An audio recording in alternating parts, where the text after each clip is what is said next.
This is Cassie, Yang Fushen, number 41, in junior class. Theaster Gate, How to Revive a Neighborhood with Imagination, Beauty, and Art.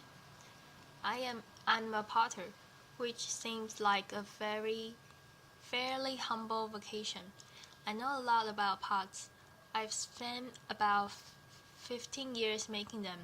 One of the things that really excites me in my artistic practice and being trained as a potter is that you very quickly learn how to make great things out of nothing. That I spend a lot of time at my will with mounds of clay trying stuff. And that the limitations of my ability, was based on my hands and my imagination. That if I wanted to make a really nice ball, and I didn't know how to make a foot yet, I would have to learn how to make a foot. That process of learning has been very helpful to my life. I feel like as a potter, you also start to learn how to shape the world. There have been times in my artistic capacity that I wanted to reflect on other really important moments in the history of the US. The history of the world where tough things happen. But how do you talk about tough ideas without separating people from that content? Could I use art like this or discontinued fire hoses from Alabama to talk about the complexities of the amount of civil rights in the 60s? Is it possible to talk about my father and I doing labor projects? My dad was a roofer, construction guy. He owned small business, and at 80, he was ready to retire and his tar kettle was my inheritance. Now, a tar kettle doesn't sound like much of an inheritance. It wasn't. It was stinky, and it took up a lot of shade in my studio. But I asked my dad if he would be willing to make some art with me. If we could reimagine this kind of nothing material as something very special, and by elevating the material and my dad's skill, could we start to think about art just like clay in a new way, shaping it differently, helping us to imagine what was possible? After clay, I was then kind of turned on to lots of different kinds of materials, and my studio grew a lot because I thought, well, it's not really about the material, it's about our capacity to shape things.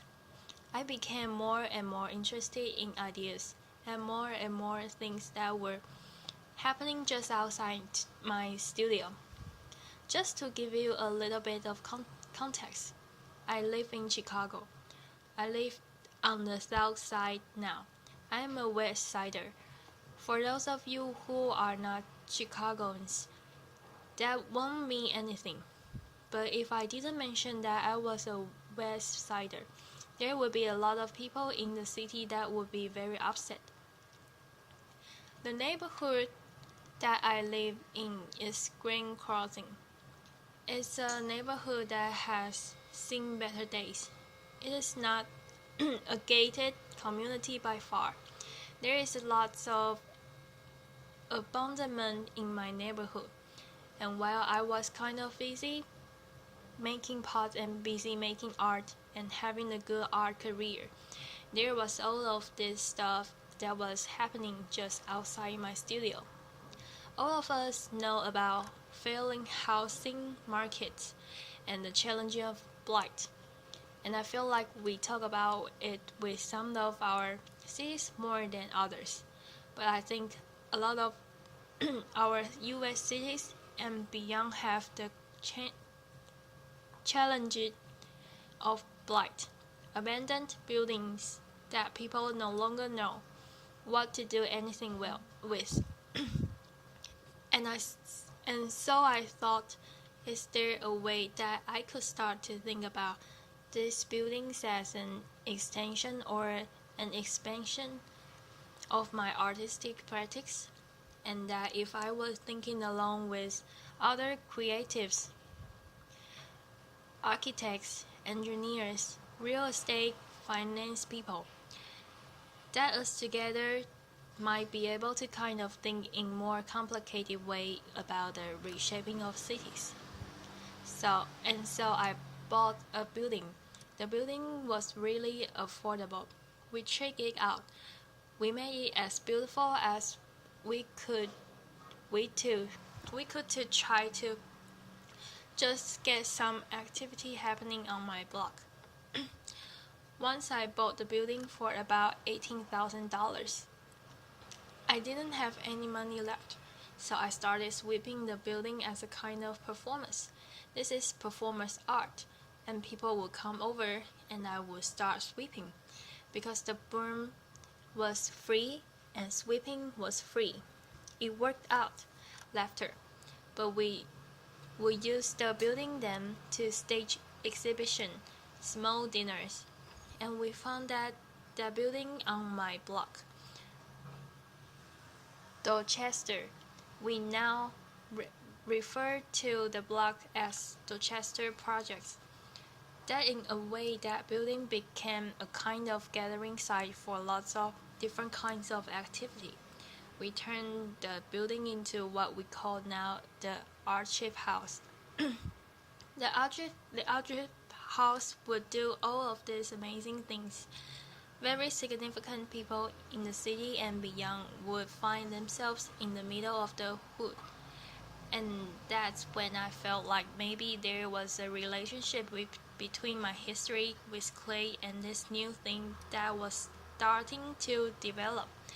That we were slowly starting to reshape how people imagine the south side of the city.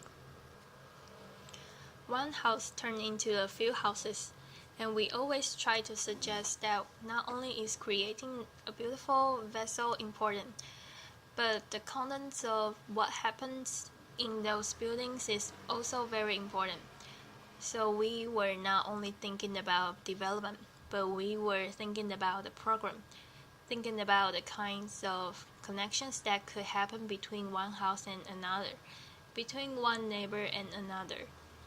This building became what we call the listening house, and it has a collection of discarded books from the Johnson Publishing Corporation and other books from an old bookstore that was going out of business.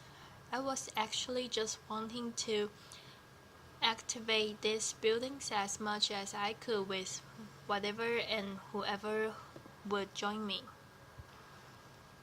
In Chicago, there is amazing building stock. This building, which had been the former Cracker House on the block, and when the building became abandoned, it became a great opportunity to really imagine what else could happen there. So this space we converted into what we call Black Cinema House. Black Cinema House was an opportunity in the hood to screen films that were important and relevant to the folk who live around me. That if we wanted to show an old Melvin Van Peebles film, we could. If we wanted to show Car Wash, we could. That would be awesome. The building we soon outgrew, and we had to move to a larger space. Black Cinema House, which was made from just a small piece of clay, had to grow into a much larger piece of clay, which is now my studio. What I realized was that for those of you who are zoning junkies, that some of the things that I was doing in these buildings that had been left behind, they were not the uses by which the buildings were built, and that there are city policies that say, hey, a house that is residential needs to stay residential. But what do you do in neighborhoods when people interested in living there? That the people who have the means to live have already left. What do we do with these abandoned buildings? And so I was trying to wake them up using culture. We found that was so exciting for folk, and people were so responsive to the work that we had to then find bigger buildings. By the time we find bigger buildings, there was, in part, the resources necessary to think about those things. In this bank that we call the Arts Bank, it was in pretty bad shape. There was about 6 feet of standing water. It was a different project to finance because banks weren't interested in the neighborhood because people weren't interested in the neighborhood because nothing had happened there. It was dirt, it was nothing, it was nowhere.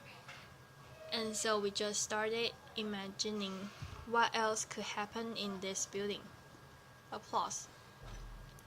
And so now that the rumor of my blog has spread and lots of people are starting to visit, we found that the bank can now be a center for exhibition, archive, music performance, and that there are people who are now interested in being adjacent to those buildings because we brought some heat, that we kind of made the fire. One of the archives that we'll have there is this Johnson Publishing Corporation.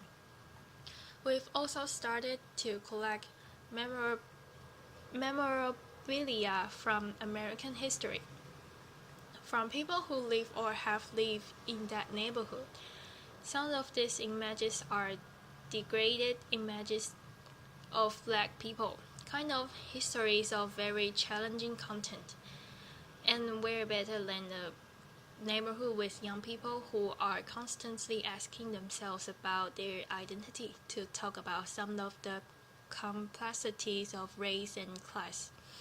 In some ways, the bank represents a hub that we're trying to create a pretty hardcore node of cultural activity, and that if we could start to make multiple hubs and connect some cool green stuff around there, that the building that we've purchased and rehabbed, which is now around 60 or 17 units, that if we could then miniature Versailles on top of that and connect these buildings by a beautiful green belt. Applause. That is a place where people never wanted to be would become an important destination for folk from all over the country and world. In some ways, it feels very much like I'm a potter. That we take all the things that are at our will. We try with the skill that we have to think about this next ball that I want to make. And it went from the ball to singular house to a block to neighborhood to a cultural district to thinking about the city. And at every point there were things that I didn't know that I had to learn. I've never learned so much about zoning law in my life. I never thought I'd have to. But as a result of that, I'm finding that there is not just room for my own artistic practice. There's room for a lot of other artistic practices. So people started asking me, well, Theaster, how are you going to do goal scale? And what's your sustainability plan? Laughter, applause.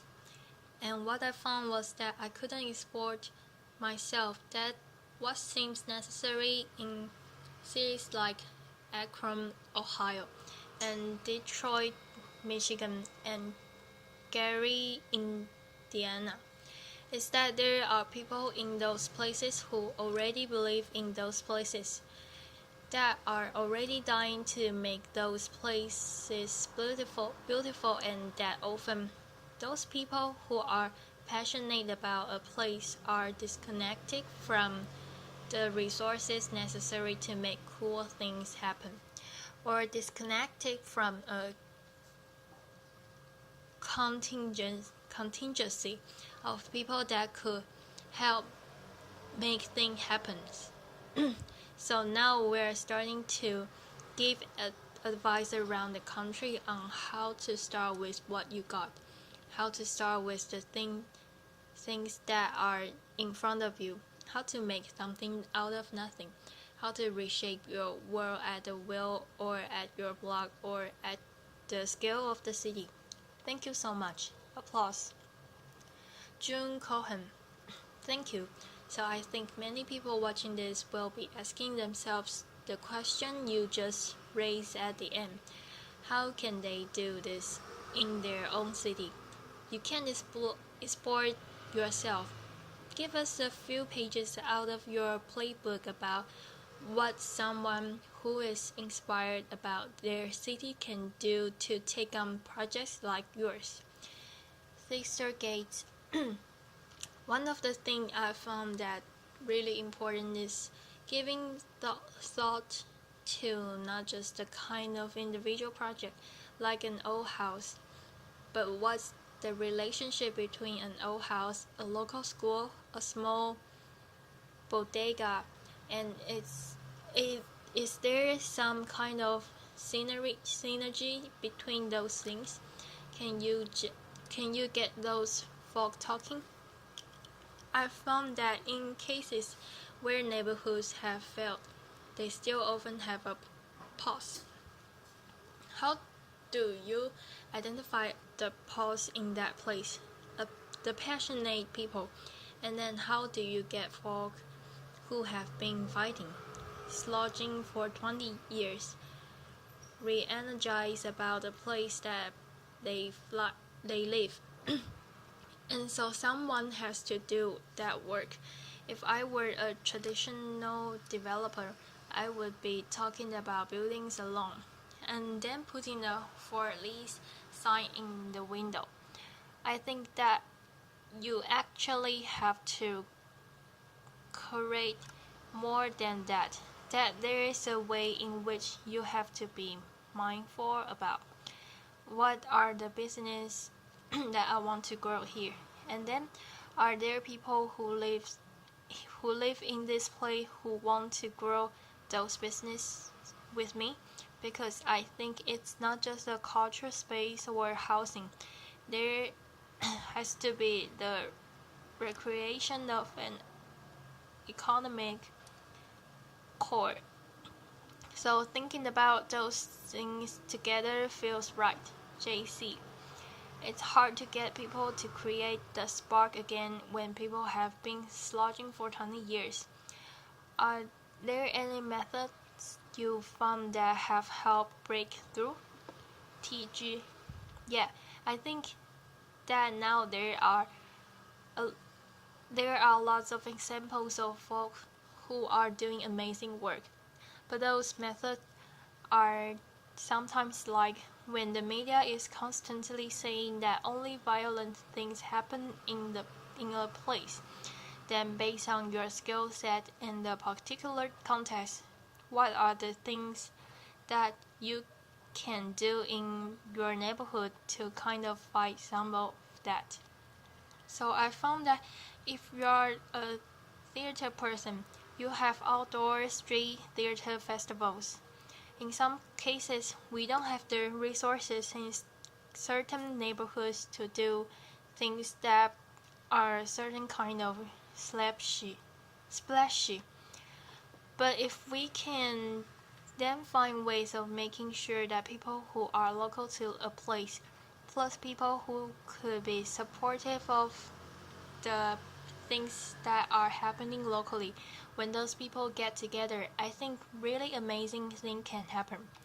JC, so interesting.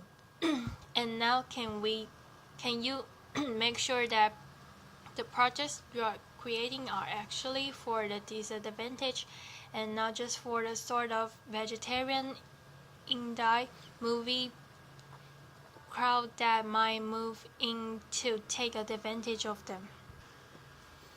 TG, right on. So I think this is where it starts to get into the thick weeds. JC, let's go there. TG, right now, Grand Crossing is 99% black, or at least living, and we know that maybe who owns property in a place is different from who walks the streets every day.